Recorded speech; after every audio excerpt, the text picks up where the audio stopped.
In the biting winds of the North Sea, where dragon-headed longships cut through the grey waves like predators, a currency more valuable than silver and more easily plundered than gold was traded in the flesh of women. We are taught to imagine the Viking Age as a time of fierce shield maidens and noble jarls, a world of epic poems recited by firelight in great mead halls. We see the gleaming axes, the intricate knotwork carved into runestones, and the adventurous spirit of a people who touched the shores of America long before any other. But this romanticized vision is a carefully constructed illusion, a grand saga that purposefully omits its most brutal verses. Beneath the celebrated honor of the warrior, beneath the foundation of every thriving settlement from Dublin to Kiev, lies a story of profound and systematic suffering, a story written in the silent tears and broken bodies of countless women who were not heroes of any tale, but the living merchandise upon which that heroic age was built. They were the spoils of war, the human plunder, their lives and bodies considered nothing more than chattel, objects to be used, traded, and discarded with less thought than a blunt sword. These women were known by many names in the Old Norse tongue, but the most common, ambat, carried the weight of absolute subjugation. It meant female slave, a thrall, a legal and social status that stripped away every facet of their humanity, leaving them as nothing more than property, indistinguishable in the eyes of the law from a goat or a cauldron. Imagine a girl, perhaps 12 or 13 years old, snatched from a coastal village in what we now call Ireland. One moment she is mending nets with her father, the smell of salt and fish familiar and comforting. The next, the world explodes into fire and screams. Horns blare and bearded men, giants in mail and leather, storm the shore. Her family is cut down before her eyes, their blood staining the sand a sickening crimson. She is bound, thrown into the belly of a longship with other weeping girls and women, and forced to endure a terrifying journey across the cold sea. The hope she clings to, a fragile ember in the storm of her terror, is that she might be ransomed, that her life still holds some intrinsic value. But upon reaching the shores of Norway, that final ember is extinguished. She is dragged to a bustling market, a place teeming with the smells of smoked fish, damp wool and livestock. Here she is put on display, her tunic ripped to show her form, her mouth pried open to inspect her teeth, her hands examined for their capacity for hard labour. Men haggle over her price, their words a meaningless drone. They are not buying a person, they are acquiring a tool. A strong back for grinding grain, a pair of hands for weaving, and a body for pleasure. The final price agreed upon might be the equivalent of 12 milk cows or 3 silver arm rings. It is a simple economic transaction. Her life, her spirit, her past, and her future have been rendered into a cold, hard number. Her new home is the Longhouse, a vast, smoky hall that serves as the centre of the Viking homestead. By day, her existence is one of relentless, back-breaking toil. From before the sun rises until long after it sets, she hauls water from the frozen river, grinds barley for hours until her shoulders ache with fire, cards wool until her fingers are raw, and serves the master's family, remaining silent and invisible. But the true horror begins when the sun goes down and the torches are lit. There is no privacy in the Longhouse, no corner to call her own. She sleeps on a dirt bench by the wall, a thin, lice-infested blanket her only comfort, and she is never safe. The master of the house, the Jarl, sees her as his right. He can take her whenever he pleases, in full view of his wife, his children, and the other thralls. There is no concept of consent. The very idea would be laughable to them. Her body is his property, and he uses it as he sees fit. His sons, too, learn from their father's example. They see her not as a person, but as an object for their burgeoning desires, a safe outlet for their aggression. Even guests offered hospitality by the Jarl might be given the use of her for a night, a grotesque extension of their host's generosity. Each night is a lottery of terror. She learns to listen for the heavy footstep, the drunken laugh that signals her turn has come. She learns to endure the pain, to stifle her cries, because a show of defiance will only earn her a beating. The other female thralls watch with dead eyes. They do not intervene, for they cannot. They offer no words of comfort. For there are none to give. They simply see in her terror a reflection of their own past, their own present, and their own hopeless future. In this great hall, filled with songs of glory and boasts of battle, a silent war is waged every single night, a war against the souls of these captive women, a war they are destined to lose. And then the inevitable happened. In a world with no contraception, where a woman's body was a communal resource for the men of the household, pregnancy was not a possibility. It was a certainty. For the enslaved woman, the first sign, the missed flow of blood, was not a flicker of new life, but a death knell. A child conceived in these circumstances was a catastrophe. It was evidence of a crime for which she alone would be punished. It was a disruption to the master's property, a depreciation of his asset. The Jarl's wife, upon noticing the slight swell of the thrall's belly, would fly into a rage born of jealousy and pragmatism. The response was swift and brutal. The goal was to eliminate the problem before it could further complicate the household. The pregnant thrall would be forced to drink foul-smelling herbal concoctions, bitter poisons designed to purge the womb, or she would be beaten, with targeted, calculated blows to her abdomen, a horrific perversion of maternal care aimed at killing the life within. If these methods failed, she might be forced into impossibly strenuous labour, lifting massive stones or grinding grain for days without rest, hoping the physical strain would induce a miscarriage. The very process of creating life became a tool for inflicting pain and death. If, against all odds, the child survived the gauntlet of these torturous abortion attempts and was born, its fate was sealed by the cold logic of this society. The sagas, the same epic poems that celebrate warrior kings, speak matter-of-factly of utbyrda, the practice of infant exposure. The newborn, especially a girl, was considered a worthless mouth to feed, a drain on resources. The mother, barely recovered from a solitary unaided birth on a filthy straw mat, would be forced to make a choice that was no choice at all. She could be compelled to take her own child, this tiny, helpless creature born of rape and suffering, and leave it in the wilderness. She would be ordered to place it at the foot of a mountain or deep in the forest, a sacrifice to the wolves and the cold. This act, so monstrous to our modern sensibilities, was presented as routine. Some scholars argue that in the mother's mind, this might have been the only act of mercy she could offer her child, a quick death in the cold rather than a long life of inherited slavery. The baby's cries would echo in her mind for the rest of her short life, a phantom limb of her soul, amputated by the unwritten laws of the Longhouse. If the child was a boy, and if the master was in a particular mood, he might be allowed to live. But he would not be a son. He would be a thrall, like his mother, forever marked by his birth, a living testament to her shame and his father's power. He would grow up in the same house, serving his own half-brothers, a constant, agonizing reminder of the life he could never have. This was the true legacy of the Viking Age, a cycle of violence and exploitation that fed itself, creating new generations of the enslaved from the bodies of the women they had already broken. The Longhouse, for all its concentrated horror, was but a single node in a vast and horrifyingly efficient network. The Viking Age was not just an era of raiding and exploration, it was the age of the first great international slave trade, a sprawling enterprise of human trafficking that stretched from the windswept coasts of Ireland to the opulent markets of Constantinople. Longships were not merely vessels of war, they were slave ships, their holds filled with a human cargo packed as tightly as barrels of salted herring.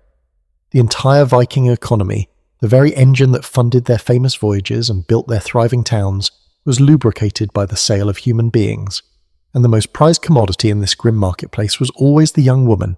She was the perfect product, versatile, reusable, and capable of producing more products. Archaeological evidence from major Viking trading hubs like Dublin and Hedeby reveals a chilling demographic imbalance with a disproportionately high number of female graves, many showing signs of foreign origin. These were thus women who did not survive the system, their bones a silent testament to the scale of this brutal trade. They were brought from all corners of the known world, fair-haired Celts from Ireland, dark-eyed Slavs from the river routes of the east, and even sun-drenched captives from the coasts of Spain. Each was given a monetary value based on her age, her health, and her perceived beauty.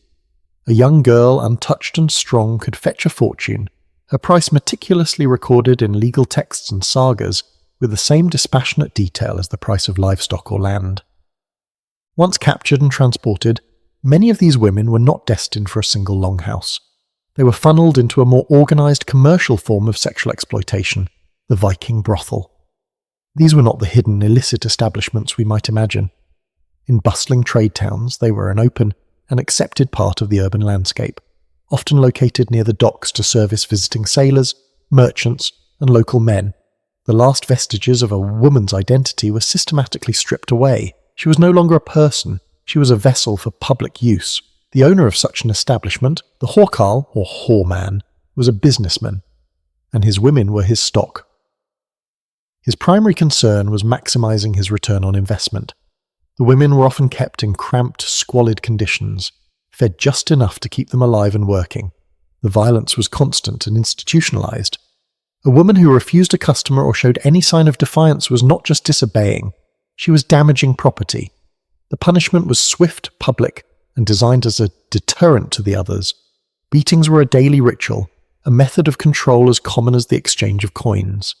We find echoes of this brutality in the Icelandic sagas, where sexual assault on a female slave is often treated as a mere property crime against her owner. The narrative doesn't concern itself with her suffering, only with the master's financial loss. The law itself offered no protection. A thrall had no legal standing. She could not testify against her abuser. Her body was a territory that could be violated at will by any free man who paid the price. The psychological toll of this existence is almost impossible to comprehend. These women were trapped in a state of perpetual trauma. Every man was a potential threat. Every moment was lived on the edge of a knife. They were forced to service dozens of men a day, their bodies becoming a canvas for the casual cruelty and drunken whims of strangers. Disease was rampant. Without any understanding of hygiene or medicine, infection festered and venereal diseases spread like wildfire. A woman who became too sick to work was no longer a valuable asset. She was a liability. There was no care, no recovery. She would be cast out, left to die in the muddy streets, her body eventually thrown into a common pit with the city's garbage. The archaeological record corroborates this grim reality. Skeletons of young women found in these pits often show signs of advanced syphilis, chronic infections, and healed fractures, the silent autobiography of a life of relentless abuse. They were cogs in a machine, and when a cog broke, it was simply discarded and replaced. The supply chain was endless. Every spring the longships would sail out again, and every autumn they would return, their holds brimming with fresh captives, new girls to feed the insatiable appetite of the machine. The great wealth of the Viking Age, the silver dirhams from the Abbasid Caliphate that have been found in hoards across Scandinavia, were often the final payment in a long chain of transactions that began with the violent capture of a girl on a distant shore. The glittering treasures we admire in museums were purchased with the currency of their shattered lives. We must abandon the notion that this vast empire of suffering was an unfortunate byproduct of a chaotic, lawless age. The opposite is true. The systematic sexual exploitation of enslaved women in the Viking world was not a breach of their social order. It was a cornerstone of it, meticulously upheld by the twin pillars of their society, law and religion. This was not chaos. This was a carefully constructed, spiritually sanctioned, and legally codified system of dehumanization. The chains that bound these women were not only forged of iron, but of divine myth and legal precedent.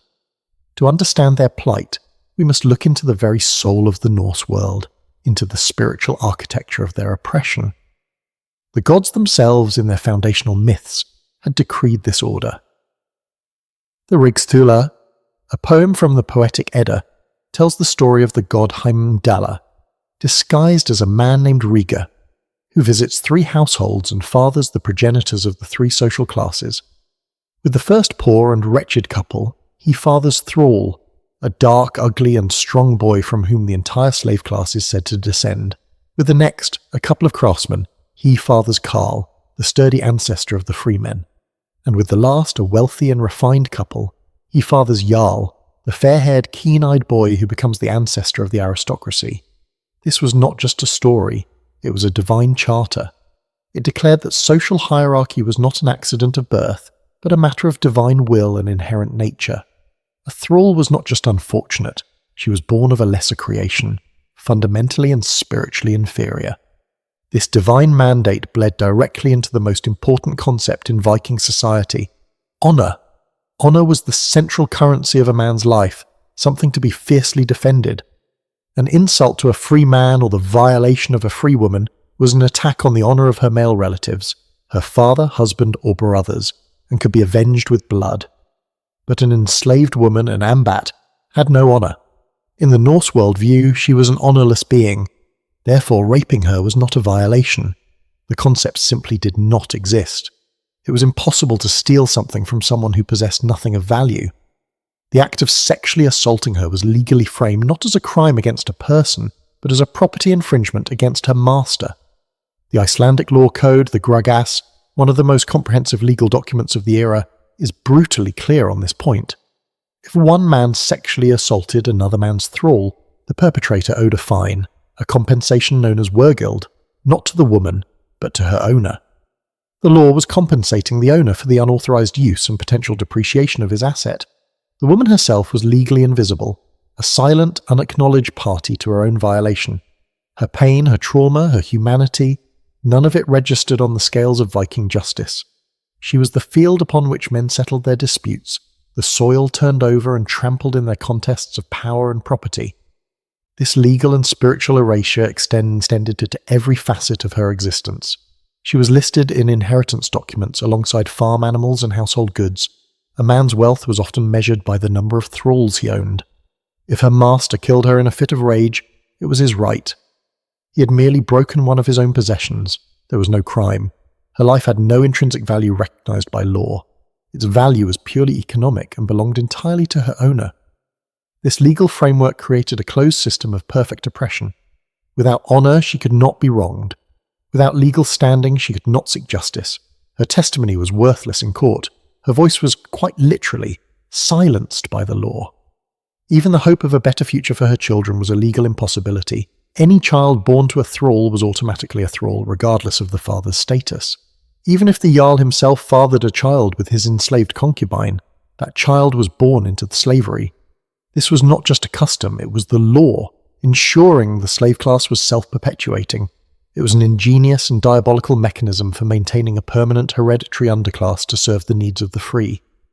The children born of these forced unions became new assets, their bodies and labour belonging to the master from their very first breath. In this ironclad cage of law and divine decree, a woman was not only trapped for her own lifetime, but her suffering became a poison that infected her bloodline, a curse passed down to her children, ensuring the cycle of exploitation would continue, generation after generation, all under the watchful, approving eyes of the gods and the cold, unblinking letter of the law. In a world engineered to extinguish every spark of hope, to grind the human spirit into a fine dust of compliance, the very act of survival was an act of rebellion, but survival was not the only form of resistance. Within the crushing confines of their existence, these women fought back in the only ways they could. Their defiance was not waged with sword and shield on a battlefield, but in the dark corners of the longhouse, in whispered words, and in desperate silent acts of sabotage. These were not the grand, heroic rebellions that find their way into sagas. They were small secret wars, waged daily for the preservation of a shred of self in a world that denied they had one. The most common form of resistance was the least dramatic, yet perhaps the most vital, the creation of a shadow community. In stolen moments, while fetching water from the well or mending clothes by the fire, the thralls would speak to each other in their native tongues, Gaelic, Slavic, the languages of their stolen homes. This simple act was a profound defiance. It was a refusal to be fully assimilated, a way of carving out a tiny private space that the master's language and culture could not penetrate. In these whispered conversations, they shared stories of their past lives, keeping the memory of their families and homes alive like a secret flame. They taught each other herbal remedies, not just for common ailments, but for preventing conception or inducing miscarriage, a desperate biological warfare against their captors. This shared knowledge was a lifeline, a fragile web of solidarity woven in the heart of their shared prison. More active forms of resistance were fraught with lethal danger, but they were not unheard of. A woman might accidentally break a vital tool, a loom or a grinding stone, disrupting the household's economy for a day. She might subtly spoil the food, making the master's stew unpalatable, a small act of vengeance that was difficult to prove. These were minor rebellions, but they were assertions of agency, a declaration that even a broken tool could still have an effect on its user. A more extreme and terrifying form of resistance was infanticide.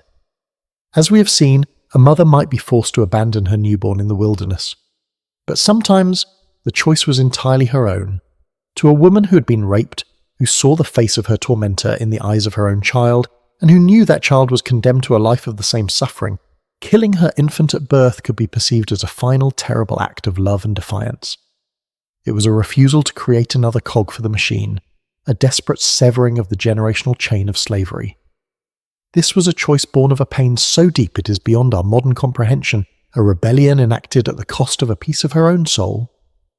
Archaeologists find the tiny bones of newborns in the refuse pits and post holes of Viking longhouses, and while many were victims of exposure, it is certain that some were the casualties of this silent, heartbreaking war. The ultimate act of defiance, of course, was the escape. The sagas occasionally mention runaway thralls, always from the perspective of the enraged owner who has lost his property. For a woman, escape was a near impossible gamble. She was often in a foreign land with no knowledge of the terrain and no one to turn to for help. Her appearance, her accent, would immediately mark her as an outsider, a runaway. The laws were merciless. A recaptured thrall faced brutal punishment, meant to serve as a terrifying example to the others. She might be whipped publicly, have her hamstrings cut to prevent another attempt, or be branded on her face with a hot iron, a permanent mark of her crime that would make her an outcast for life.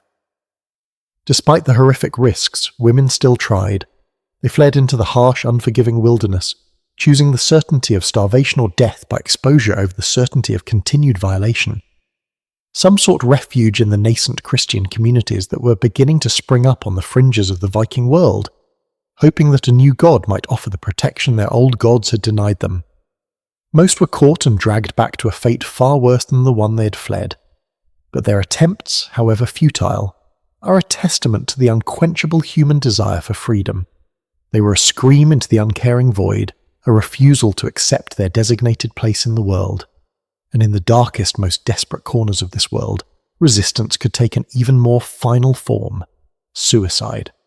For a woman who had endured years of relentless abuse, whose body was broken, and whose spirit was crushed, taking her own life was the last and only act of control she had left. It was a way to reclaim ownership of her own body, to deny her tormentors their prize one last time. In a society that saw her as nothing more than an object, her self-inflicted death was a final tragic assertion that she was, in fact, a human being who could feel pain, who could despair, and who could choose. The great machine of Viking Age slavery did not grind to a halt overnight. There was no single climactic battle, no grand emancipation proclamation that suddenly shattered the chains of the Ambat. Instead, the system withered away slowly, starved by a confluence of vast historical forces that reshaped the landscape of Europe. The very success of the Vikings was a seed of their transformation. As raiders became rulers, as longships were replaced by permanent settlements and kingdoms in England, Ireland, and Normandy, the chaotic, plunder-based economy gave way to a more settled feudal order. Kings and jarls who now had to govern Christian populations found that the old ways of blatant slave raiding were politically and diplomatically unsustainable. The sources of fresh captives began to dry up as the frontiers of the Viking world stabilized and became militarized borders. But the most powerful solvent of this brutal system was the arrival of a new god, a god who promised a radically different moral universe.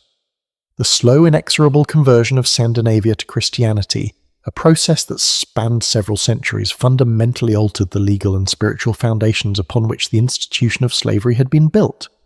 The Christian Church, for all its own complex history with servitude, introduced concepts that were utterly alien to the Old Norse worldview. It preached that all souls were equal in the eyes of God, a revolutionary idea in a society built on a divinely ordained class structure. It condemned the Norse practice of infant exposure, framing it not as a practical necessity but as a mortal sin.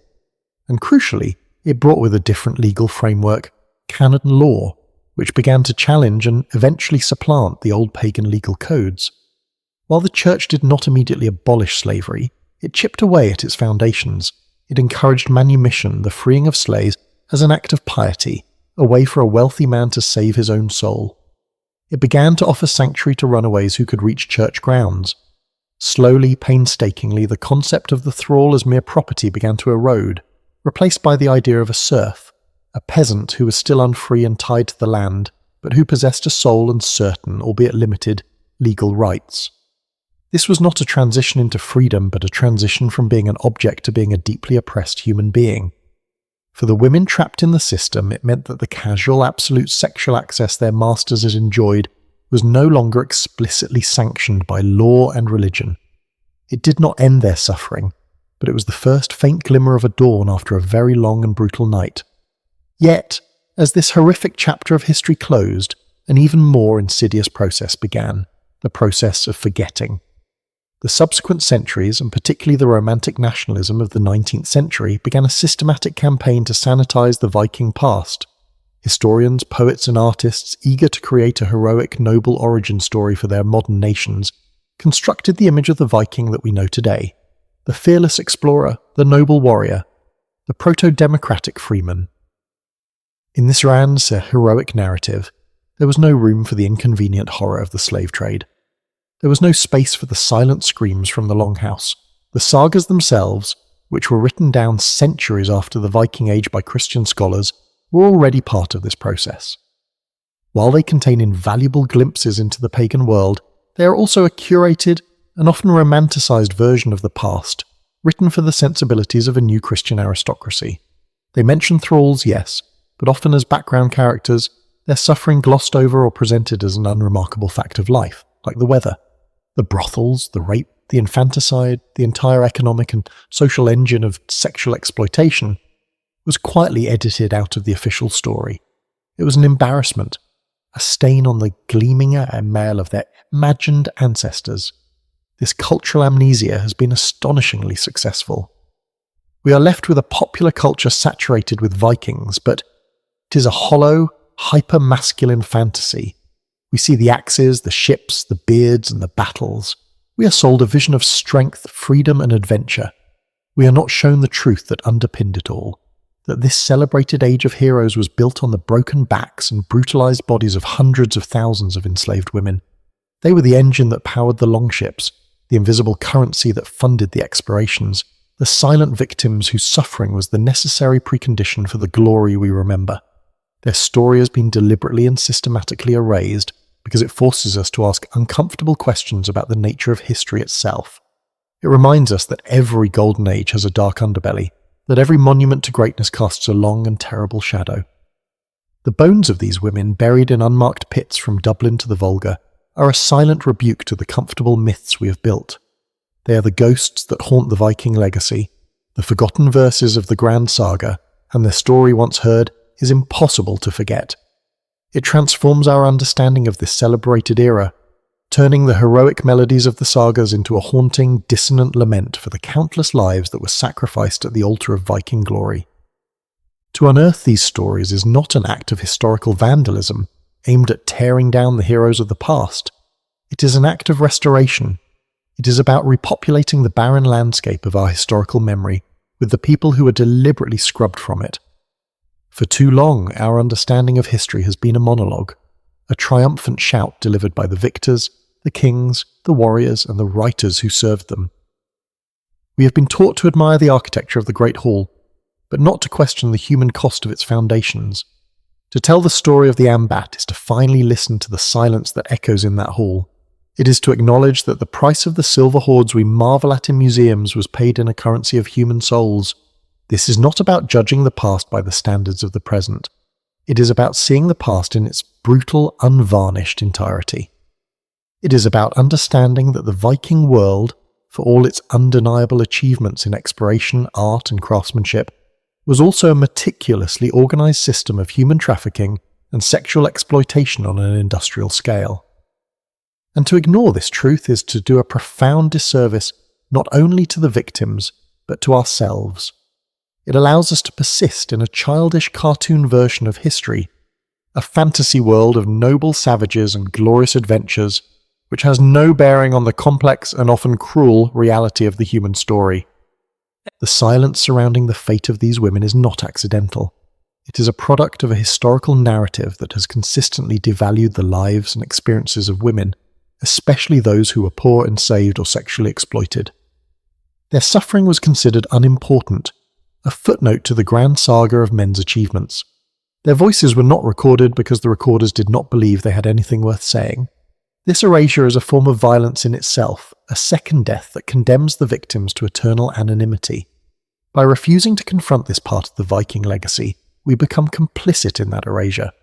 We allow the sanitized, romanticized myth to persist, a myth that is not only historically inaccurate but also deeply damaging. It perpetuates a vision of the past where violence against women is normalized, rendered invisible, or even implicitly glorified as a part of a heroic masculine culture. Breaking this silence is therefore a moral imperative.